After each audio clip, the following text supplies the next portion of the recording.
ना भाई, सब लोग वेट कर रहा था कि गिरहुआ भाई जरूर आएगा।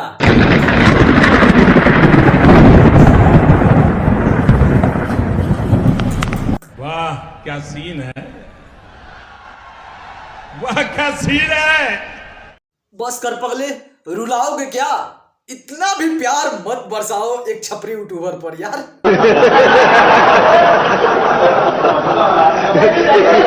मैं एक भवंडर और सुनामी के बारे में बात करने आया हूं। दिल तो गदगद है, मन कर रहा है चारों तरफ से पूरा आग लगा दे। मैं जिस फिल्म के बारे में बात करने आया हूं उसका नाम है हनुमान।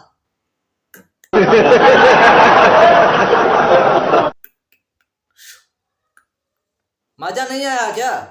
नहीं। बोलना नहीं चाहिए था कि मजा नहीं आया। आपके सामने पेश करता हूं अपने फिल्म के नाम और भवंडर नाम हनुमान।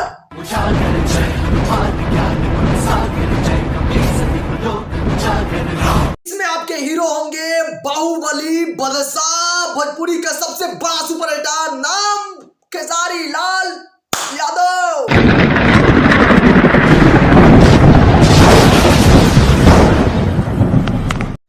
हीरो के नाम हमने बता दिया, अब नहीं जानोगे कि माल किसका लग रहा है।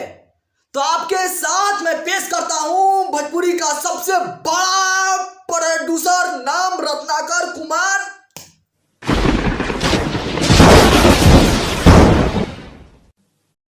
इससे बड़ा मूवी पोस्टर वाले दिखाएंगे क्या? बाप को भेज, तेरे बस की बात नहीं। हम जानते हैं कि इससे जलन होगी, लेकिन देखो ये भोजपुरी का मूवी है और इस तरह का जब मूवी के नाम आए वीर हनुमान तो आपको गर्व से सीना चौड़ा हो जाएगा, खासकर भोजपुरी के लिए। और वो दम अपना खेसारी भैया ने दिखा दिया है। खैर ज्यादा कुछ नहीं बोलेंगे क्योंकि ये तो सिर्फ पोस्टर था। पोस्टर पर 2.5 मिनट का वीडियो काफी होता है। इस वीडियो का शेयर करके चैनल को सब्सक्राइब करके फैला दीजिएगा। बेचारा के वीडियो की कीमत अब की बार ज्यादा लेंगे इस पर। जो भी विकास हो रहा है दारू में ही हो रहा है। ओके, नमस्कार। पोस्टर कैसा लगा, वीडियो कैसा लगा कमेंट कर सकते हैं। चलते हैं ना, बाय।